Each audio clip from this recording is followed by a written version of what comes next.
Bedtime Stories made for you by Diggy and George. The Ass and the Mule. A mulator set forth on a journey along with his ass and mule, both laden with provisions for the journey and wares. The ass traveled the plains with ease, carrying his burden happily. But when they began to ascend the steep path of the mountains, he felt unable to bear the load.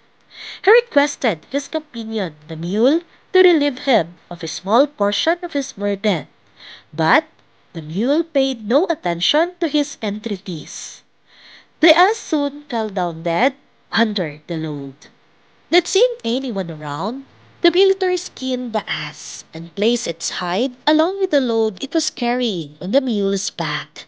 The mule, groaning under the heavy load, said to himself, "I have got what I deserve.